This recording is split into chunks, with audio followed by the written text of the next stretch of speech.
Assalamualaikum warahmatullahi wabarakatuh. Alhamdulillahilladzi khassana bi kitabin unzil wa akramana bi nabiyyin ursil. Asyhadu an la ilaha illallah lahu da'watul haqq harisun 'alaiha wa awjaba tabshiri biha wal takum minkum ummatun yad'una ila al-khair wa ya'muruna bil ma'ruf wa yanhauna 'anil munkar wa ulaika humul muflihun. وأشهد أن محمدًا عبده ورسوله بلغ الرسالة وأدى الأمانة ونصح الأمة وكشف الغمة حتى أتانا اليقين ليلها كنهارها لا يزيغ عنها إلا هالك. اللهم صل على سيدنا محمد النبي الأمي وعلى أزواجه أمهات المؤمنين وذرياته وآل بيته وأصحابه أجمعين. Rabbi shrah li sadri wa yassir li amri wahlul 'uqdatam min lisani yafqahu qawli, amma ba'd. Para asatiz yang saya muliakan, ayah bunda yang saya cintai, dan bapak ibu jemaah salat maghrib menjelang isya yang dirahmati Allah, marilah senantiasa kita memanjatkan puji dan syukur kepada Allah yang telah memberikan nikmat iman kepada kita sehingga kita dapat beriktikaf di tempat ini, tempat yang penuh dengan keberkahan ini. Salawat dan salam mari sama-sama kita panjatkan kepada junjungan kita Nabi besar Muhammad sallallahu alaihi wasallam yang telah membawa umat manusia dari alam jahiliyah ke alam yang penuh dengan ilmu pengetahuan, di mana kejahiliahan orang jahiliyah pada saat itu sebagaimana dijelaskan dalam beberapa kitab sirah, hanya ada beberapa orang yang bisa membaca dan menulis. Kalau dalam riwayat sirah disebutkan sekitar hanya 40 orang Arab Quraisy yang bisa membaca dan menulis. Maka Allah mengutus baginda Rasulullah SAW untuk membenarkan pemikiran umat manusia pada saat itu, sehingga keadaan mereka yang gelap gulita menjadi terang benderang. Lailuha kanahariha la yazighu anha illa halik. Malamnya itu terang benderang, dan seseorang yang berpegang teguh kepada apa yang diajarkan oleh baginda Rasulullah SAW tidak akan pernah tersesat walaupun berjalan di kegelapan malam.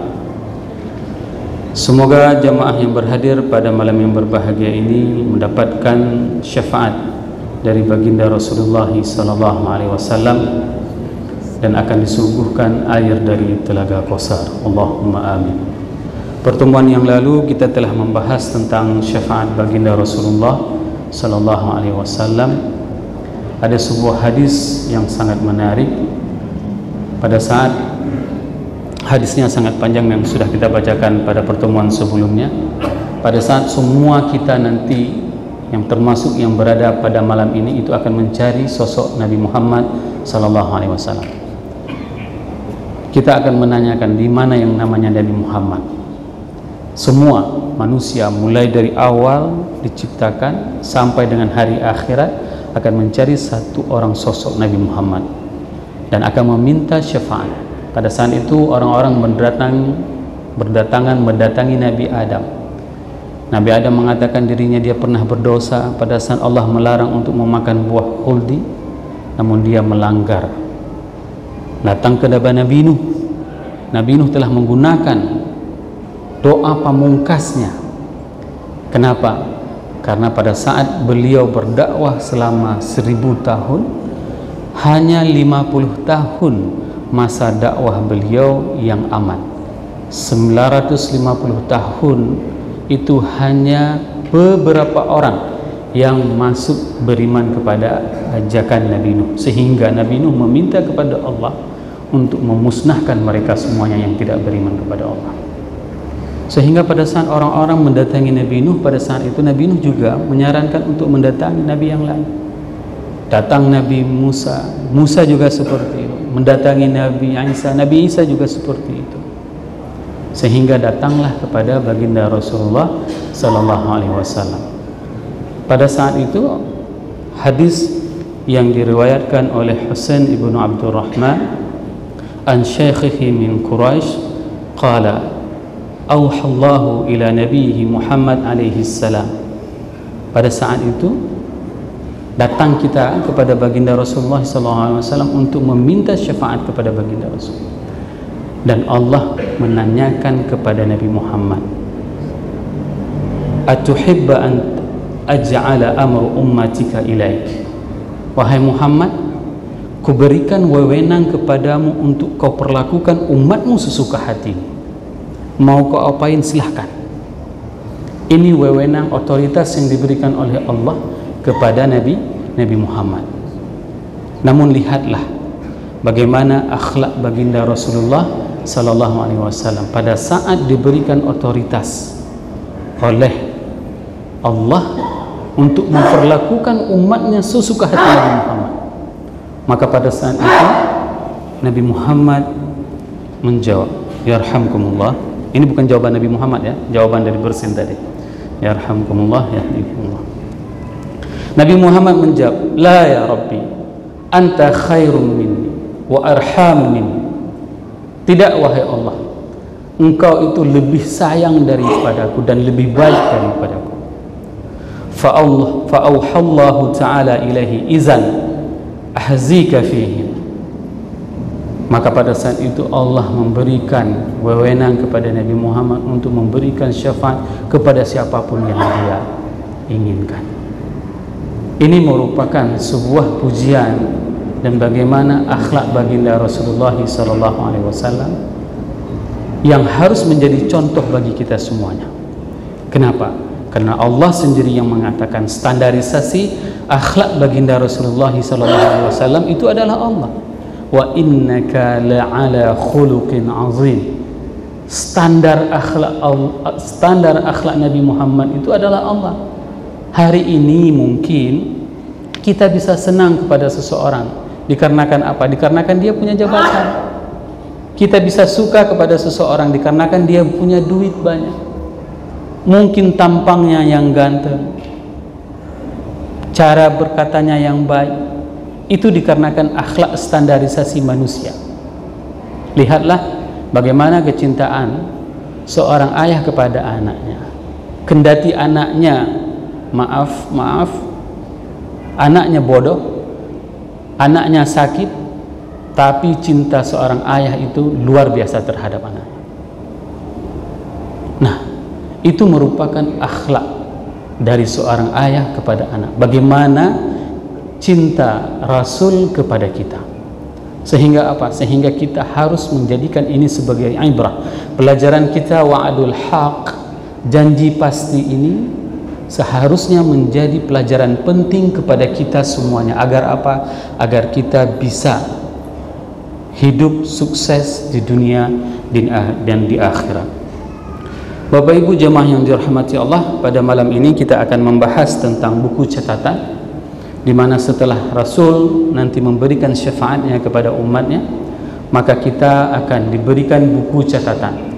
Buku catatan itu lebarnya itu, panjangnya itu maddal basar, sejauh mata memandang. Begitulah luas buku catatan yang akan dibagikan kepada kita. Bayangkan kalau di dalam sebuah sandiwara, apalagi kita diminta untuk berperan sebuah peran, maka kita harus menghafal sekian ratus lembar transkrip sandiwara. Dulu kami teringat waktu masih di pondok di Bustanul Ulum Langsa, pada saat kita mengikuti sandiwara Lughatul Arabiyah, kita harus menghafal pembicaraan tersebut. Itu hanya beberapa menit tampilnya. Hari ini Allah sudah memberikan kesempatan umur kepada kita tampil dengan umur yang Allah berikan kepada kita. Ada di antara kita yang Allah anugerahkan umur sampai dengan 80 tahun. Ada yang 100 tahun. Kesemuanya itu akan kita isi buku catatan kita. Bayangkan, detik per detik, menit per menit, jam per jam, hari per hari, minggu per minggu, bulan per bulan, tahun per tahun, buku catatan itu akan kita penuhi dengan semua aktivitas. aktivitas itu tidak akan pernah terlewatkan satu detik pun, sehingga momen pembagian buku catatan itu merupakan momen yang paling penting di dalam menjalani kehidupan. Maka kita harus melihat bagaimana ayat-ayat Allah pada saat buku catatan tersebut dibagikan kepada kita. Allah berfirman di dalam surat At-Takwir ayat 10 yang berbunyi, a'udzubillahi minasyaitonirrajim, bismillahirrahmanirrahim, wa idzas suhufu nusyirat.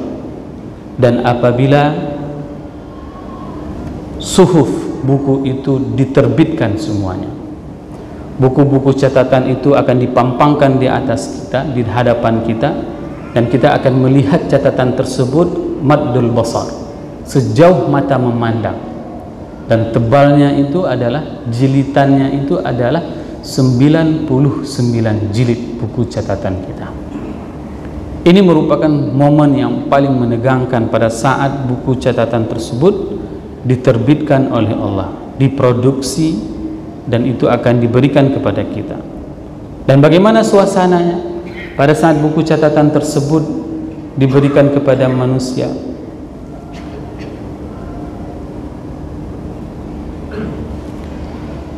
Allah berfirman di dalam surat Al-Jathiyah ayat 28 yang berbunyi, a'udzubillahi minasyaitonirrajim, bismillahirrahmanirrahim, wa tawa kullu ummatin jathiyah,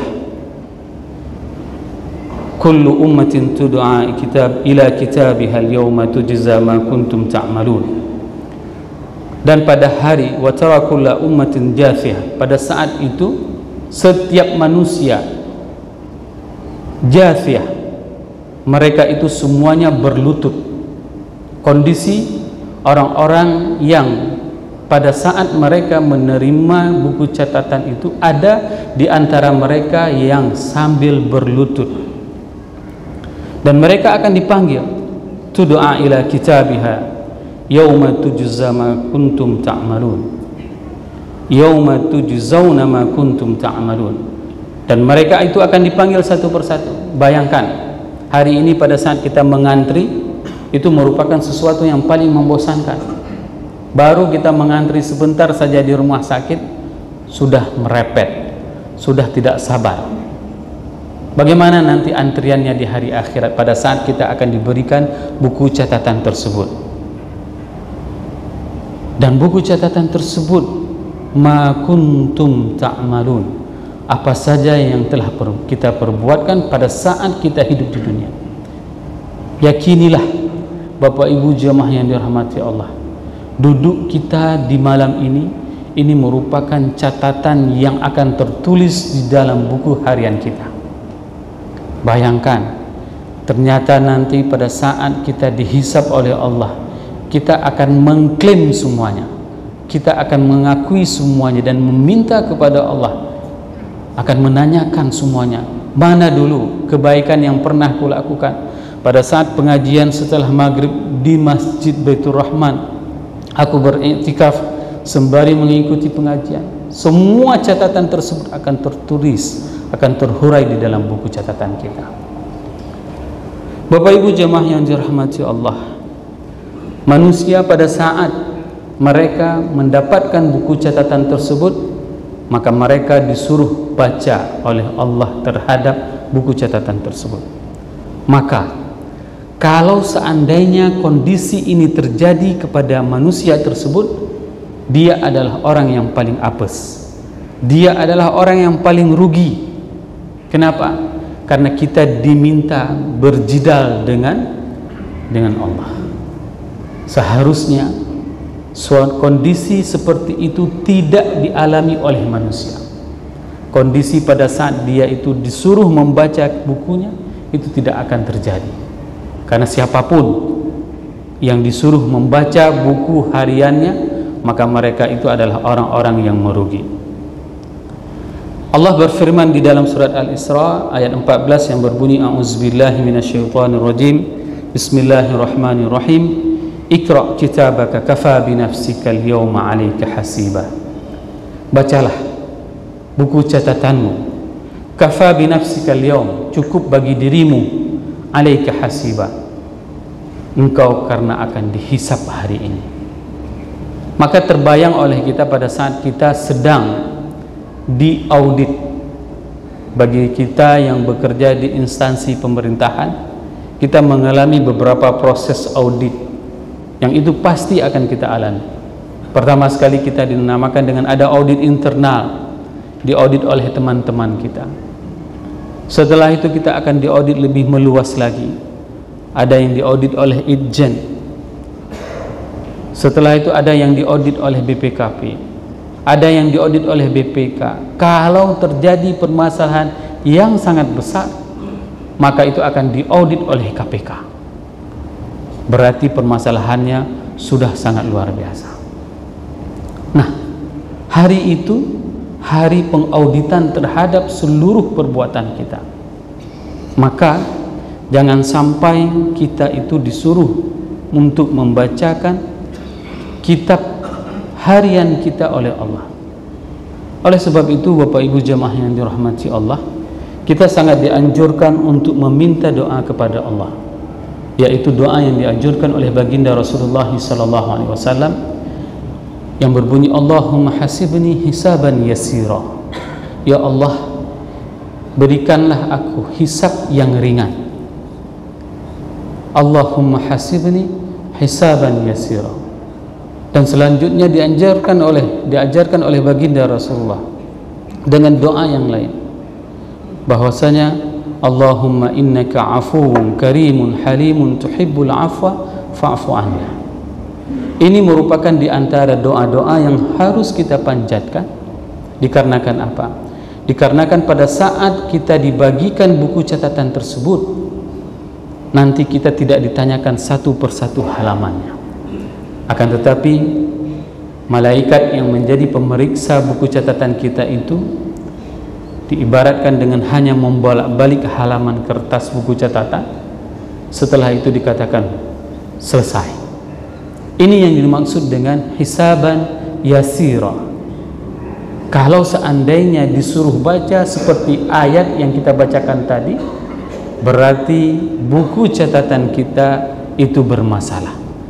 Sehingga Allah memberikan gambaran bagaimana kondisi orang-orang yang diberikan buku catatan tersebut, baik dari sisi kanan dengan tangan kanan ataupun dengan tangan kiri. Allah berfirman di dalam surat Al-Haqqah ayat 19 sampai dengan 22 yang berbunyi, A'udzubillahi minasyaitonirrajim, Bismillahirrahmanirrahim. فَأَمَّا مَنْ أُوتِيَ كِتَابَهُ بِيَمِينِهِ فَيَقُولُ هَاؤُمُ اقْرَءُوا كِتَابِيَهْ إِنِّي ظَنَنْتُ أَنِّي مُلَاقٍ حِسَابِيَهْ فَهُوَ فِي عِيشَةٍ رَاضِيَةٍ فِي جَنَّاتٍ عَالِيَةٍ.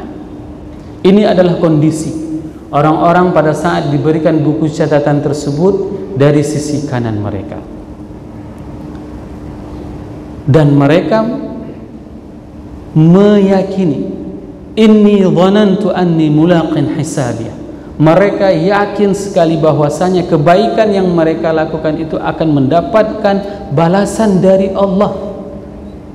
Hari ini berapa banyak di antara kita pada saat kita melakukan kebaikan, akan tetapi kita ingin menyegerakan kebaikan kita tersebut dibalas oleh Allah di dunia.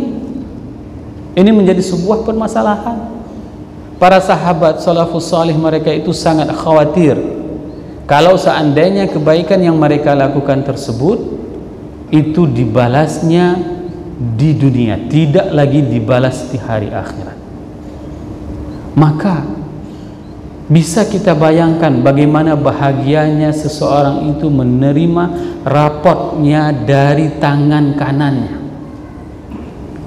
Saya membayangkan ayat ini pada saat kami kuliah di Al-Azhar. Hal yang paling bahagia bagi kami itu adalah pada saat kami mengetahui natijah, hasil imtihan, hasil ujian kami. Kenapa? Karena kami pada saat itu di era 90-an ujian itu 1 bulan penuh di Al-Azhar. 1 hari ujian, selang 1 hari ujian lagi. Pokoknya setengah maddah, setengah mata kuliah ujian itu kerasa kepala itu panasnya luar biasa. Ya. Nah, kita belajar memang serius. Ada di antara orang senior kami seperti almarhum Profesor Muslim Ibrahim, beliau mengatakan pada saat saya menanyakan kepada beliau, "Bang, berapa kali abang baca buku Muqarrar?" Beliau mengatakan 13 kali deh. Satu buku itu beliau baca 13 kali. Sehingga apa? Natijahnya, hasilnya, momen yang paling bahagia bagi kami pada saat kami bisa melihat hasil ujian kami naik tingkat. Karena di sana sistem di Azhar masih memakai sistem tahun. Siapa yang tinggal 3 mata kuliah maka dia akan tinggal kelas. Masih dikritis oleh orang-orang pendidikan modern mengatakan sistem ortodok. Tidak ada masalah. Tapi yang penting kualitas keluarannya itu memang bisa dijamin. Nah, hal yang paling bahagia pada saat kita melihat hasil ujian kita naik tingkat. Bayangkan hari ini pada saat kita mendapatkan prestasi, dipanggil oleh Menteri Dalam Negeri, dipanggil oleh Presiden, diberikan tanda penghargaan, bagaimana bahagianya orang tersebut. Ini kebahagiaannya itu adalah kebahagiaan yang di dunia. Dan ini tidak bisa dibayangkan bagaimana bahagianya seseorang pada saat nanti dihisab di hari akhirat, Allah memanggilnya dan memberikannya buku catatan tersebut dan diterimanya dengan tangan kanan. Maka ini yang harus kita pintakan pada saat Imam Abu Hanifah menjelaskan, pada saat engkau berwudu maka yakinilah, pada saat engkau mencuci tangan kananmu yakinilah bahwasanya tangan ini yang akan diberikan oleh Allah kitab catatannya. Ini yang harus kita hadirkan. Imam Abu Hanifah menjelaskan seperti itu. Dan pada saat kita mencuci tangan kiri kita, jangan sampai kitab catatan harian itu akan kuterima dengan tangan ini. Ini diantara beberapa ikhtiar yang dilakukan oleh salafus saleh terhadap bagaimana proses agar buku catatan tersebut kita dapat menerimanya dengan tangan kanan. Bapak Ibu jemaah yang dirahmati Allah, di ayat 25 Allah berfirman tentang kondisi orang-orang yang menerima buku catatan mereka dengan tangan kiri. A'udzubillahi minasyaitonirrajim. Bismillahirrahmanirrahim. Wa amma man utiya kitabahu bishimalih fayaqulu ya laitani lam uta kitabiyah. Dan barang siapa yang diberikan kitab buku catatan raport dari tangan kirinya, fayaqulu ya laitani, sungguh celakanya aku, lam uta kitabiyah, seakan-akan aku tidak pernah mendapatkan buku catatan. Sama saja, tidak ada artinya apapun. Pada saat seseorang mendapatkan rapor buku catatan yang diterima dari tangan kiri, lebih baik tidak ada buku catatan. Ini adalah ungkapan, di mana ungkapan tersebut penyesalannya itu tidak bisa kita memperbaikinya lagi, dikarenakan Allah mengibaratkan dengan sirah ya laitani. Ini adalah penyesalan yang tidak bisa kita kembali lagi. Maka malam ini Allah masih memberikan kesempatan umur panjang kepada kita. Agar apa? Agar kita bisa memperbaiki diri kita, sehingga kita tidak menerima buku catatan tersebut dari tangan kiri kita. Sehingga amal-amal yang kita persiapkan itu kita bisa menerima buku catatan dengan tangan kita. Dan kondisi yang lain Allah jelaskan bagaimana orang-orang yang menerima buku catatan dari belakang. Allah berfirman di dalam surat Al-Insyiqaq ayat 10 yang berbunyi a'udzubillahi minasyaitonirrajim, bismillahirrahmanirrahim, wa amma man utiya kitabahu wara'a dhahrihi. Dan barang siapa yang diberikan kitab dari belakangnya. Ini merupakan salah satu penghinaan terhadap mereka yang diberikan kitab dari belakang. Hal seperti ini sering terjadi, khususnya bagi seluruh pemerintahan kota dan kabupaten yang ada di Indonesia. Pada saat diberikan penghargaan kepada daerah-daerah, bagi daerah yang mempunyai penghargaan itu akan diberikan sertifikat dan disalami oleh menteri dalam negerinya misalnya. Tapi bagi yang daerah yang tidak mempunyai prestasi itu akan dibagikan sertifikatnya tanpa pun dilihat dan akan dikucilkan. Nah, begitu juga nanti lebih dahsyat lagi kondisi pada saat hari akhirat. Seseorang itu akan menerima buku catatan itu dari belakang. Dia akan mengambil dengan tangan kirinya dan itu dari belakang. Menandakan apa? Dia tidak berhadapan langsung dengan sang pemberi buku catatan tersebut. Allah berfirman di dalam surat Kahfi tentang apapun semua yang kita lakukan itu semua terdapat di dalam buku catatan kita. Allah berfirman, a'udzubillahi minasyaitonirrajim, bismillahirrahmanirrahim, wa wudi'al kitab fataral mujrimina mushfiqina mimma fihi wa yaqulu ya waylatana ma li hadzal kitabi la yughadiru saghiratan wala kabiratan illa ahsaha wa wajadu ma 'amilu hadiran wa la yudhlimu rabbuka ahada.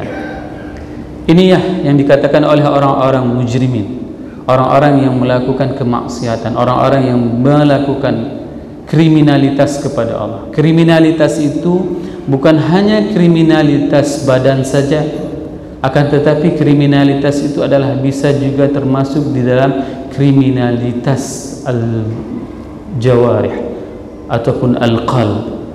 Ini yang harus kita jaga bersama. Banyak di antara orang sanggup menjaga kemaksiatan jawarih, akan tetapi kemaksiatan khafiyah itu jarang bisa dijaganya. Bagaimana kemaksiatan khafiyah? Pada saat seseorang ustaz berceramah memberikan tausiah, dia bangga apabila YouTube-nya ditonton banyak oleh orang. Ini merupakan di antara kemaksiatan khafiyah. Kenapa? Karena istikbar, kesombongan, itulah yang membuat iblis diusir dari neraka, dari surga. Bayangkan, ribuan tahun iblis itu beribadah kepada Allah. Sehingga apa? Sehingga dia itu disamakan derajatnya dengan malaikat. Kenapa? Pada saat Allah menyuruh malaikat untuk sujud kepada Adam, berarti semua yang ada di situ baik jin dan malaikat itu adalah khitab dari Allah. Tapi pada saat itu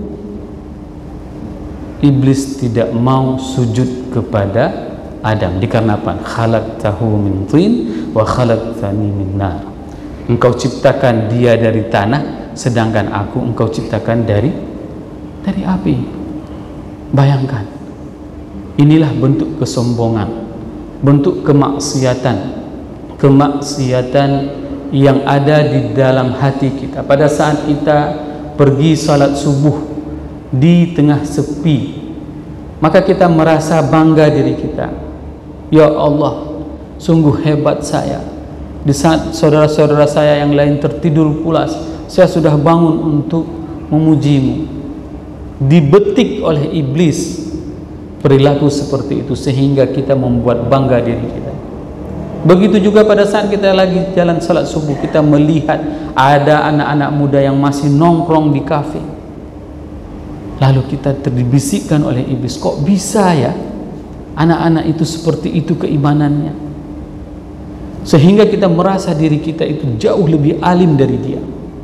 Padahal ingatlah Rasul sendiri yang mengatakan jangan pernah aman diri kita untuk bisa masuk ke dalam surga, karena ada orang yang selama hidupnya mengamalkan amalan-amalan ahli surga, pas satu langkah lagi, satu tapak lagi, tapak kanannya sudah masuk ke dalam surga, tapak ke kirinya belum, maka dia melakukan amal ahli neraka, maka dia dimasukkan ke dalam neraka.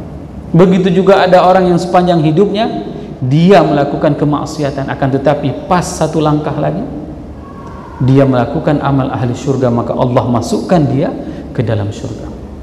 Maka jangan pernah berubah fungsi kita dari manusia menjadi malaikat untuk menilai amal orang lain, untuk menjudge bahwasanya si fulan ahli neraka, si fulan ahli surga, seakan-akan kita sudah menjadi panitia surga dan neraka. Bapak Ibu jamaah yang dirahmati Allah, apa saja yang akan ditanyakan oleh Allah pada saat nanti di hari akhirat tersebut? Di antaranya itu adalah kenikmatan. Allah berfirman di dalam surat Takatsur ayat 8, A'udzubillahi minasyaitonirrajim. Bismillahirrahmanirrahim.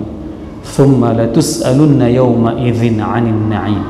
Maka nanti setiap kenikmatan yang kita dapati itu akan diminta pertanggungjawaban oleh Allah. Hari ini baju yang kita pakai, mobil yang kita gunakan, kendaraan yang kita gunakan, tempat tidur, rumah, semua kenikmatan yang kita miliki itu akan diminta pertanggungjawaban oleh Allah. Satu hadis yang panjang dari Abu Hurairah radhiyallahu anhu, qala kharaja Rasulullah sallallahu alaihi wasallam dzata yaumin aw lailah. Suatu hari Rasul keluar di pagi ataupun di malam hari. Fa idza huwa bi Abi Bakr wa Umar faqala, dan dia bersama Abu Bakar dan Umar berkata, ma akhrajakuma min buyutikuma fi hadhihi as-sa'ah. Apa yang membuatmu wahai Abu Bakar dan Umar keluar pada saat seperti ini? Qala al-ju' ya Rasulullah. Kami lapar wahai Rasul. Bayangkan, ini adalah manusia yang terhebat. Keluar pada saat itu dikarenakan dengan satu alasan yang sama, al-ju', mereka lapar. Qala wa ana walladhi nafsi biyadi la akhrajani allazi akhrajakuma, bahwasanya aku demi jiwaku di genggaman Tuhanku, aku juga keluar dikarenakan alasan yang kalian miliki. Tiga manusia mulia tersebut, Rasulullah, Abu Bakar dan Umar, semuanya keluar dengan alasan yang sama, mereka semuanya lapar. Ini manusia yang paling hebat, manusia yang paling mulia, yang paling dicintai oleh Allah. Semuanya keluar dalam keadaan lapar. Faqamu ma'ahu fa'ata rajulun minal ansar fa idza huwa laysa fi baitihi. Rasul pada saat itu memasuki rumah sebuah orang Ansar dan tidak ada dia di dalam rumahnya. Falamma ra'athu al-mar'ah qalat marhaban wa ahlan. Pada saat itu istrinya mengatakan, istri yang punya rumah itu mengatakan selamat datang dan silahkan masuk. Faqala laha Rasulullah sallallahu alaihi wasallam aina fulan, di mana suamimu? Pada saat itu qalat zahabat yasta'zibu lana minal ma' idza ja'a al-ansar fa nadhara ila Rasulillah sallallahu alaihi wasallam wa sahibaihi thumma qala alhamdulillahi ma hada al-yawma akrama adhayafan minni. Alhamdulillah, hari ini aku kedatangan orang yang paling mulia di Madinah hari ini, dikarenakan aku kedatangan tamu yang paling mulia. Selanjutnya faqala fansalaqa faja'ahum bi'idhnin fihi bushra wa tamar wa rutab faqala kulu min hadhihi. Pada saat itu diberikanlah beberapa kurma dan diberikan air kepada Rasulullah SAW dan dipersilahkan kepada Rasul beserta dua sahabatnya untuk mencicipi makanan tersebut. Wa akhadhal mudyah faqala ya Rasulullah SAW iyyaka wal hudub fazabaha lahum faakaluhu min ash-shahr min zalika al-'idhrin wa syaribu falamma anshabi'u wara'ahum faqala Rasulullah sallallahu alaihi wasallam li Abi Bakr wa Umar. Pada saat itu si laki-laki Ansar tersebut pergi untuk memeras susu kambing, lalu kambing tersebut dipotong dan dimasak untuk dimakan oleh Rasulullah sallallahu alaihi wasallam. Kenapa? Karena dia tahu bahwasanya tiga orang ini datang kemari setelah kelaparan, tidak ada makanan. Maka dia mengatakan, jangan sampai hal seperti ini terjadi lagi wahai Rasulullah. Dia menyembelih kambing tersebut, diberikan makan kepada Rasulullah SAW dan diberikan makan kepada Abu Bakar dan Umar. Maka pada saat Rasul memakan daging kambing tersebut dan mengatakan kepada Abu Bakar dan Umar, wallazi nafsi biyadihi la tus'alanna an hadzal na'im yaumal qiyamah. Demi jiwaku di genggaman Tuhan, sungguh nikmat ini akan diminta pertanggungjawaban nanti kelak di hari akhirat oleh Allah. Bayangkan, manusia paling mulia di atas jagat raya itu kelaparan. Mereka kelaparan, tidak mempunyai makan. Hari ini siapa di antara kita yang merasa kelaparan, yang tidak mempunyai makanan 2 hari? Tidak ada. Setiap hari Allah berikan kemudahan rezeki kepada kita. Paling tidak sekali kita bisa makan. Bahkan ada orang yang memang tidak bisa makan 3 kali sehari dikarenakan sudah sakit. Dia hanya bisa makan sekali. Kenikmatan-kenikmatan tersebut semua akan diminta pertanggungjawaban oleh Allah. Nikmatnya kita tidur di atas kasur, kamar yang ber-AC, mobil yang kita kendarai, itu semua akan diminta. La tus'alunna hadzal na'im yaumal qiyamah. Allah akan meminta pertanggungjawaban terhadap nikmat-nikmat yang telah diberikan oleh Allah kepada kita. Kemana kita gunakan kendaraan kita? Apakah kita menggunakannya untuk memuji Allah? Apakah kita menggunakan kasur kita itu untuk menjauhkan lambung kita sehingga kita bisa memuji Allah? Ini jamaah yang harus kita persiapkan. Kenapa? Karena kita akan nanti di hari akhirat akan diminta pertanggungjawaban oleh Allah terhadap semua nikmat-nikmat tersebut. Allah masih memberikan kesempatan kepada kita. Ini merupakan nikmat yang paling terbesar yang masih Allah berikan kepada kita. Agar apa? Agar kita bisa mengisi buku catatan kita itu dengan kebaikan-kebaikan, birrun, kebaikan, sehingga kebaikan-kebaikan tersebut yang kita lakukan itu senantiasa akan mengikis dan menghapuskan segala bentuk kesalahan-kesalahan yang mungkin selama ini pernah kita lakukan. Semoga apa yang saya sampaikan ini bermanfaat kepada diri saya dan kepada jemaah semuanya. InsyaAllah kita akan sambung pada pertemuan yang berikutnya. Subhanakallahumma wa bihamdika asyhadu an la ilaha illa anta astaghfiruka wa atubu ilaih. Wassalamualaikum warahmatullahi wabarakatuh.